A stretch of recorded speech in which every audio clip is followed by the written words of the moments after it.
Well, I'm going to stay right here, since I'm the first speaker today. And again, I just want to wave to everybody out on the internet. Now, I chose the subject of the number 13. Is it good or bad? Now, I have talked on this subject before, but yesterday being Friday the 13th, I thought this would be a good time to review the facts and hopefully set some minds at ease about 13. Friday the 13th is just one of many superstitions of thousands and thousands and thousands of people. Other superstitions are bad luck if a cat crosses your path. Bad luck if you open an umbrella in the house. Bad luck if you walk under a ladder. This is just plain common sense. You don't walk under ladders. Something's going to fall on your head one of these days if you continue to do that. Bad luck if you spill salt, unless you put some in your hand and toss it over your left shoulder. How ridiculous. But let's look at something good luck. If you find a four-leaf clover, it's supposed to bring you good luck. Well, we all know all these are just superstitions. And God doesn't like superstitions. He doesn't like wizardry. He doesn't like things like Ouija board. God does not like those things. In fact, there's a part in the Bible where it says 7 things that God dislikes. Now, the dictionary's definition of superstition is number 1, belief or practice of resulting from ignorance. Number 2, a notion maintained despite evidence to the contrary. The ignorant people just don't know. You can tell them, you can show them all you want, but there's many of them don't want to know, they don't want to understand. Mention the number 13 to some people and they think, oh my goodness, that's bad luck. Well, it reminds me of the book of Matthew, the 13th chapter, the 13th verse. Imagine that. It goes along with the rest of this. Matthew, the 13th chapter, the 13th verse, where Jesus says, therefore I speak to them in parables, because seeing they do not see, and hearing they do not understand. That's true of most people in the world. The number 13 is very much a part of the United States of America, past and present. And it's all good, with God's blessing.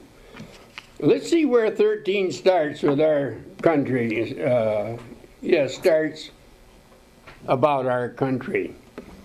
I'm going to start way back with Abram and Genesis, the 12th chapter, to keep remembering our forefathers and thanking God that they stayed faithful to Him. And at that time and years after that, God blessed this country.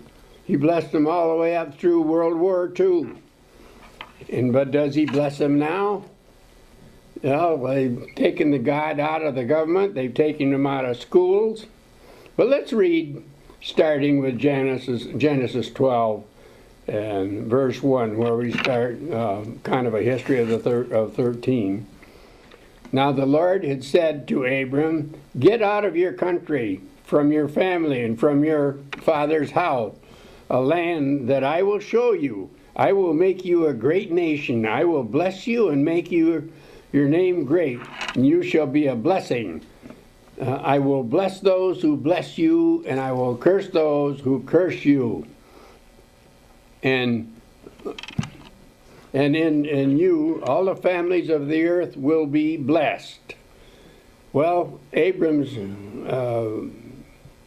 he did move. He moved to Canaan. And Abram, whom Father changed his name to Abraham, had 2 sons named Ishmael and Isaac. Now Isaac had 2 sons. Jacob and Esau, of which God chose Jacob, changing his name to Israel. Jacob, or Israel, became the father of 12 sons, whose names are shown on a chart. I hope you can see this. Their names on this chart.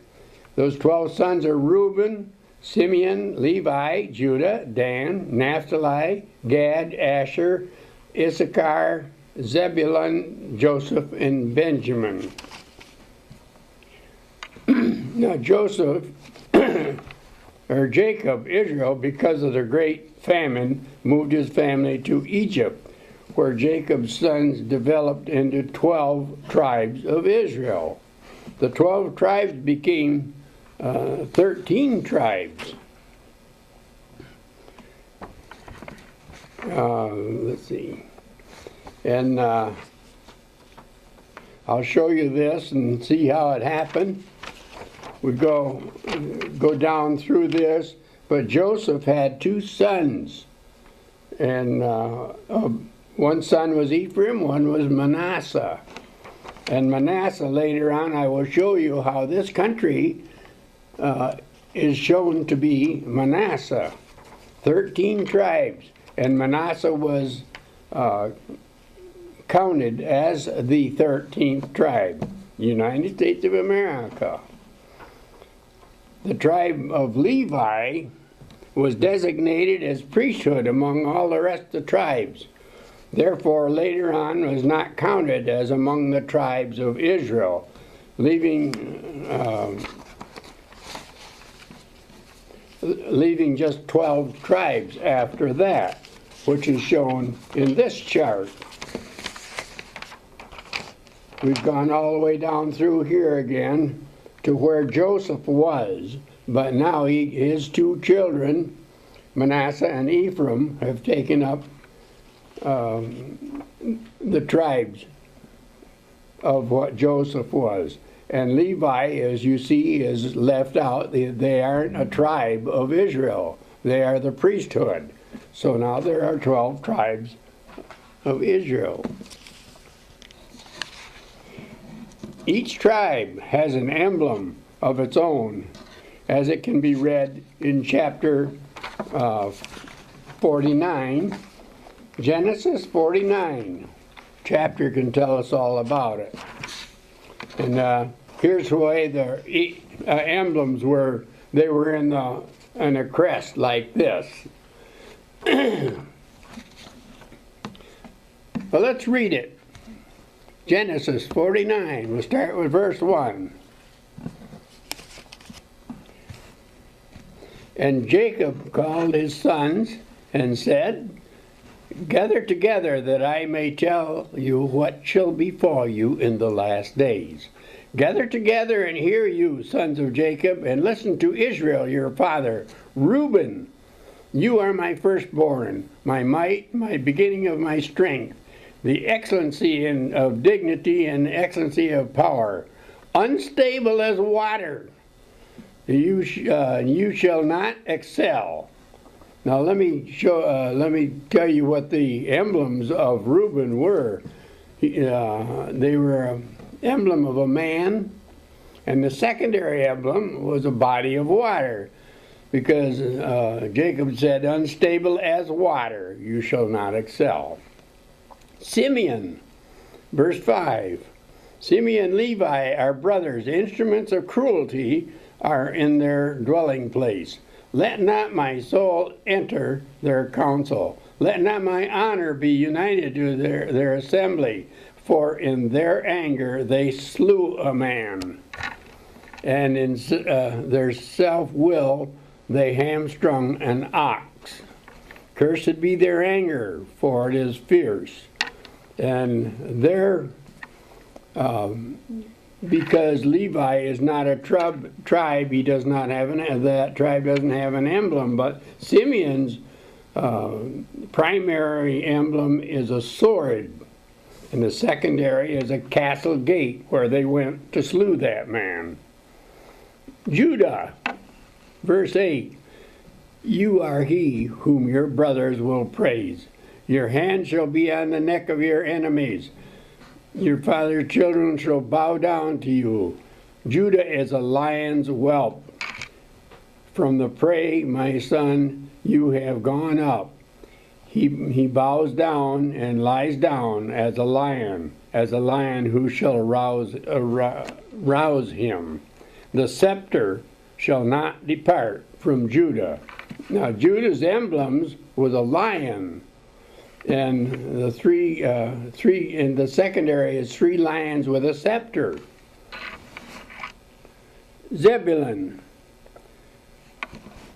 verse 13. Zebulun shall dwell by the haven of the sea. He shall become a haven of ships, and his border shall adjoin Sidon. Now Zebulun, his emblem is a ship. He didn't have any secondary emblem for a ship. And Issachar, verse 14, is a strong donkey laying down between two burdens. He saw that rest was good, and that the land was pleasant. He bowed his shoulder to bear the burden and become a band of slaves. And Issachar's emblem is a donkey under burden that shows he's got backpacks on both sides of him. A donkey under burden has no secondary emblem.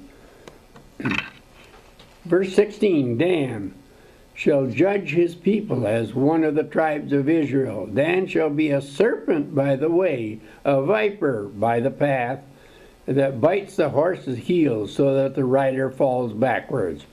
I have waited for your salvation, O Lord. Now Dan's emblem was a serpent, and his secondary emblem was a horse with a man on it and rearing up as the serpent bit his heels. Gad, a troop shall tramp upon him, but he shall triumph at last. And his emblem is he's on a horse with all his armor and and his second emblem was a lion. Asher, verse 20, bread from Asher shall be rich, and he shall yield royal dainties. And his emblem, only the primary, is a goblet with a cover on it. Verse 21, Naphtali is a deer let loose. He uses beautiful words, and his emblem, of course, is a deer. And he has no secondary emblem. And Joseph is a fruitful bough by a well. His branches run over the wall. The archers have bitterly grieved him, shot at him, and hated him. But his bow remained strength. Now, Joseph's, of course, he had two sons, and they split off as tribes. And Ephraim's tribe emblem was an ox and a horn, secondary. And Manasseh, I brought this to show Manasseh's emblems. His emblems were an olive leaf because of his father and himself. Remember, it said that the boughs ran over the wall. That's what this is an olive branch. And arrows, because they shot arrows at him bitterly, they did. So those are the two emblems of Manasseh, and then Manasseh is the United States of America, and in all these emblems, I'll go with Benjamin first. Benjamin is a ravenous wolf. In the morning he shall devour the prey, and at night he shall divide the spoil, and his emblem is a wolf. But going back to Manasseh, and all these emblems they are either in the flags or emblems in countries now. And if you could ever read the book, I forget the name of the book, but you can read all the, it's the heraldic of the Saxon countries, you know, the emblems. You can tell, it shows you all the flags and everything and where all the tribes settled. Now we know Manasseh settled in the United States. And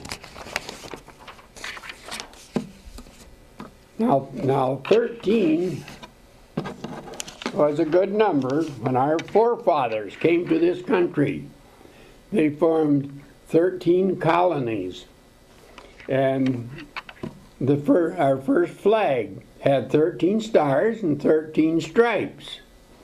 And of course the flag nowadays still has the 13 stripes, but as many states as we have.